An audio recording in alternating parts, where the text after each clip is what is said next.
Hello, this is Mary Lane on the Buying Space channel. I promised people from my that are following my Book of Psalms readings that I would do Psalms 8 in the King James Version of the Bible. I memorized it as a child, and I don't think my memory is good enough right now to read it and then re-say it by memorization. I have gotten away from that. I did a lot of that as a child. I mean, I was the person that always won the Bible quiz contests and at camp and Sunday school and all that. But that was long ago. So I may try that on camera, Bible verse memorization, but only for one verse at a time. I don't think I'm ready to handle an entire chapter. And I just want to be completely honest with you about that. But I am going to read the passage in Psalms 8 that I did memorize as a child from the King James Version of the Bible. I think the Old English adds to it in this case. And in a lot of cases, it varies. To the chief musician upon Gittith, a psalm of David. O Lord, our Lord, how excellent is thy name in all the earth. Who has set thy glory above the heavens? Out of the mouths of babes and sucklings thou hast ordained strength because of thine enemies, that thou mightest still the enemy and the avenger. When I consider thy heavens, the work of thy fingers, the moon and the stars, which thou hast ordained.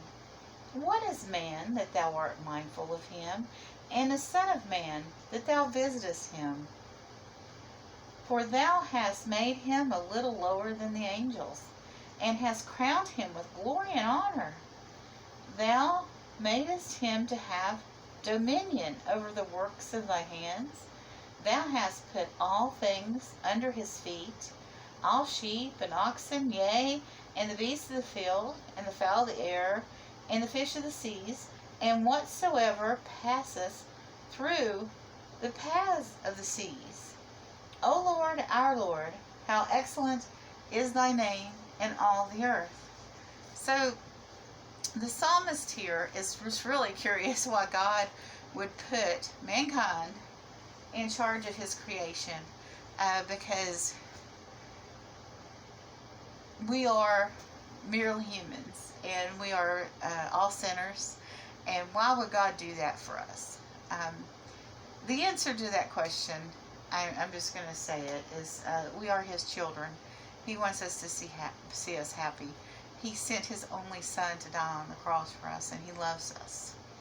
I mean, don't get me wrong, he will punish us if we do wrong.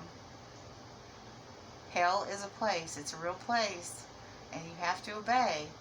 But he loves you. He wants to see you happy. He wants to be generous to you. So if we follow the law, if we ask Jesus into our heart, we can be saved. And we do have to ask for forgiveness when we sin. So we need to pray. We need to talk to God every day and have a close personal relationship with him. But I understand why the psalmist would feel that way. Why us? Why humble human beings are being exalted just a little lower than the angels? But God is love. But that love needs to be mutual. I mean, he'll still love us if we don't love him. I was an atheist for 41 years, and I turned my back on God for 41 years. And I feel very fortunate to be alive and not burning in hell. There's been so many times that I've almost died. And in 2020, I came back to God. But I had so many chances during those 41 years to come back to God and didn't. And I had 41 years that I could have died and gone to hell. So I am just so grateful that he never gave up on me. And and now I'm a Christian, and I can tell other people how wonderful it is to be Christian. You being an atheist is so lonely and demoralizing. It's, I mean, you know, you got your little things that keep you going. You think, okay, I'm a moral person because I am for the quality of life. And that's a good thing. And I like atheists that are moral, but I don't want people to be atheists, even though I was one. I want people to accept God by faith. You just have to believe. And I know that's hard for somebody that's an atheist to hear, but you just need to believe and have faith. I mean, we can't prove everything. I can't prove what I had for breakfast. You know, every single solitary day, there are tons of things that happen in your life. Especially all of us, you know, if you're staying at home a lot by yourself, I mean, how do you prove anything that you did? Unless you did it on the computer, on the net.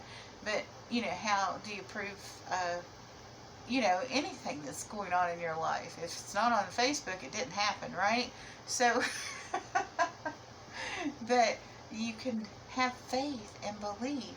I mean, it's just so hard to describe the joy that it'll bring you and the togetherness. When my daughter was born, I woke up the next day. I'd had a C-section. They put me to sleep. And I woke up the next day, and my daughter's presence that had been growing in me during my pregnancy was gone. She has a presence. And I woke up and I'm like, where's my baby? Not just because she wasn't physically present, because I couldn't feel her emotionally, mentally, spiritually. You know, a person's more than their physical presence.